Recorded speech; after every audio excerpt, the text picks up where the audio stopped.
Dans le box des accusés, la place de Lehi ne sera pas la seule à rester inoccupée. Deux autres prisonniers manqueront à l'appel. L'industriel Gustav Krupp von Bohlen und Albach et le mystérieux Martin Bormann. En incluant Krupp dans la Grande Charté, l'accusation cherche à atteindre, du moins symboliquement, l'ensemble des industries d'armement du Reich. On lui reproche notamment d'avoir favorisé l'avènement des conjurés nazis, de les avoir aidés à consolider leur emprise totale sur l'Allemagne, d'avoir contribué aux préparatifs de guerre. Krupp a participé à l'élaboration des plans militaires et économiques, base des guerres d'agression. Il a approuvé et personnellement commandé des crimes contre l'humanité, notamment en ce qui concerne l'organisation et l'exploitation du travail forcé. Or, Krupp a 76 ans. C'est un grand malade, presque complètement paralysé, et qui vit dans un constant état d'hébétude. Il est absolument incapable de lire l'acte d'accusation qu'on lui signifie au château de Blunbach, Autriche. Donc, à plus forte raison de le comprendre. Les examens auxquels procèdent des experts américains et internationaux commis par le tribunal ne laissent aucun doute sur ce point. Krupp n'est plus qu'un mort en sursis, un cadavre vivant qui ne pense plus, ne parle plus, ne bouge plus. Son défenseur demande donc de classer son dossier. On ne saurait inculper un homme qui ne se rend même plus compte de ce qui lui arrive. Jackson proteste avec véhémence. Il expose que l'influence de Krupp fut déterminante dans la genèse des guerres d'agression, que la dynastie du roi de l'acier poussa résolument et ouvertement au conflit. Et pour preuve, Jackson cite des chiffres. Avant l'avènement de Hitler, l'activité des usines Krupp se soldait chaque année par des pertes considérables. Dès le début du réarmement nazi, le déficit fit place à des bénéfices en constante augmentation. En 1935, 57 millions de marks de bénéfices nets. En 1938, 97 millions. En 1941, 111 millions. Parallèlement, la valeur comptabilisée du trust Krupp passa de 76 millions de marks en 1933 à 237 millions en 1943. Et Jackson conclut: en faisant droit à la requête de la défense, le tribunal admettrait pratiquement l'impossibilité définitive de juger Krupp. Les Britanniques approuvent cette argumentation. Les Russes s'abstiennent de tout commentaire. Seul Charles Dubos, accusateur français, se déclare d'un avis opposé. On ne peut juger un agonisant sans violer les principes les plus sacrés du droit, sans manquer à la décence la plus élémentaire. Les Anglo-Saxons ne s'avouent pas encore battus. Un comité international de médecins procédera à un nouvel examen du malade. Et quel comité? Rien que des sommités, de réputation mondiale. Le brigadier-major Tunbridge, conseiller médical de l'armée britannique du Rhin, le professeur René Pidelièvre, de la faculté de Paris, le professeur Nicolas Kurchakov, de l'Institut médical de Moscou, le neurologue Eugène Sepp, membre de l'Académie de médecine de Moscou, le neuropsychiatre Bertram Schaffner, des services de santé de l'armée américaine. Le verdict de ce distingué aéropage confirme les premières expertises. Nous sommes unanimes à estimer que Gustav Krupp est absolument incapable de suivre des débats judiciaires. Il est d'ailleurs intransportable. L'accusation ne veut pas renoncer pour autant. Pourquoi Krupp ne serait-il pas jugé par contumace? Ou encore, au cas où le tribunal repousserait cette solution, pourquoi le vieux Krupp ne serait-il pas remplacé, au banc des accusés, par son fils, Alfred? Ces requêtes auront au moins un avantage. Pour la première fois, le tribunal aura l'occasion de montrer sa ferme volonté de juger en toute impartialité. Le 14 novembre, au cours d'une séance préliminaire, les représentants de l'accusation subissent un échec humiliant. Lord Justice Lawrence, président de la Cour, ne mâche pas ses mots. « Pensez-vous vraiment, demande-t-il à Jackson, qu'il soit dans l'intérêt de la justice de juger un homme que son état de santé empêche de se défendre ?» Jackson est bien forcé d'admettre qu'en effet. « Je vous remercie, » coupe Lawrence, glacial. Puis, se tournant vers l'accusateur britannique. « Sir Hortley Shawcross, estimez-vous avec moi que d'après le droit anglais comme d'après la législation américaine, un homme dans l'état physique et intellectuel de Krupp ne saurait être considéré comme pouvant participer au débat ? » Parfaitement, Monsieur le Président. La cause est donc entendue, du moins en ce qui concerne le vieux Krupp. Reste à présenter la seconde requête, tendant à faire remplacer le père par le fils. C'est l'accusateur français Charles Dubos que ses collègues ont chargé de la présenter. Il n'ira pas loin. L'un des juges, son compatriote Donnedieu de Vabre, l'interrompt avec une irritation mal contenue. « Auriez-vous sérieusement l'intention d'inviter la Cour à opérer une substitution de nom dans l'acte d'accusation ?»« C'est-à-dire, nous pensions... »« Merci, » coupe le président, très sec. Le cas de Krupp est donc réglé. Sa place au banc des accusés restera vide, tout comme celle de Martin Bormann, avec cette différence toutefois que Bormann sera jugé par contumace.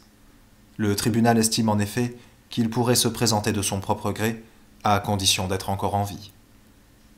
Or, sur ce point, on ne sait rien. On connaît tout au plus, à quelques minutes près, l'instant où le secrétaire particulier de Hitler a disparu. Il faisait partie du groupe de survivants qui, après le suicide du dictateur, abandonnèrent l'abri de la chancellerie pour tenter une sortie désespérée. Pendant de longues années, son sort devait donner lieu aux spéculations les plus extravagantes dans les services secrets des Alliés comme dans la presse mondiale.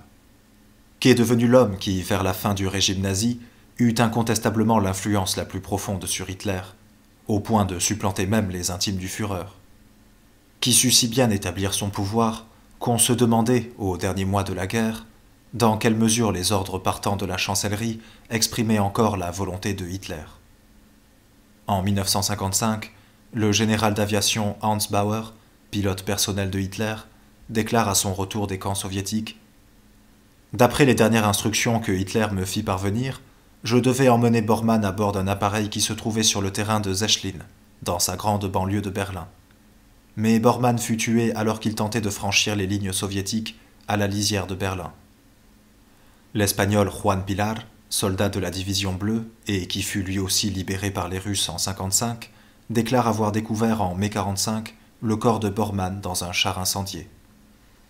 Un récit détaillé de ces derniers instants fut donné par Axmann, successeur de Baldur von Schirach, à la tête des organisations de la jeunesse hitlérienne.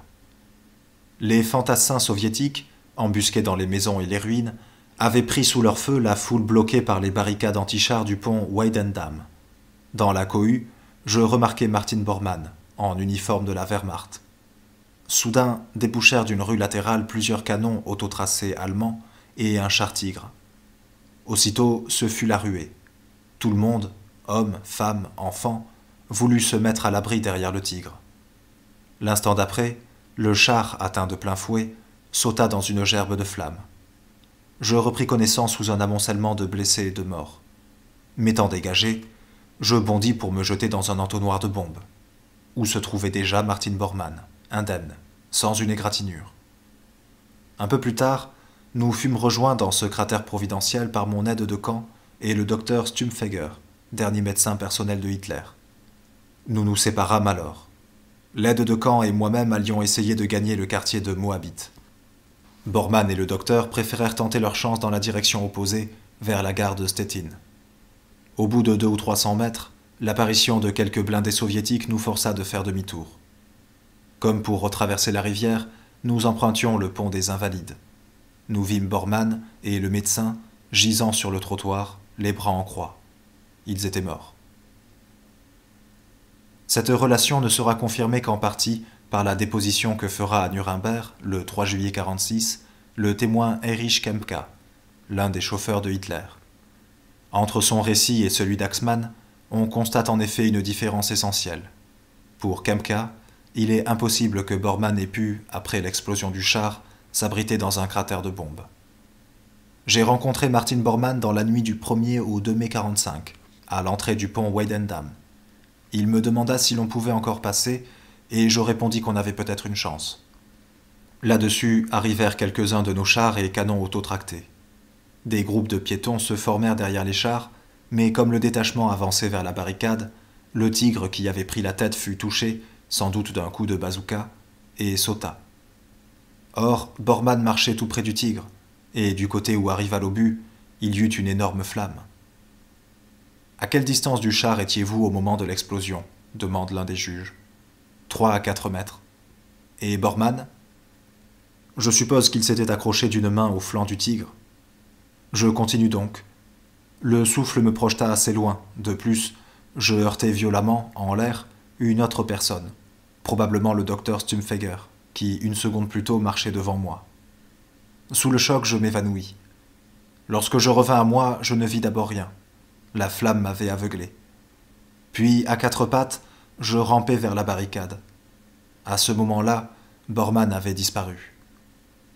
Le défenseur de Bormann. Revenons au moment de l'explosion.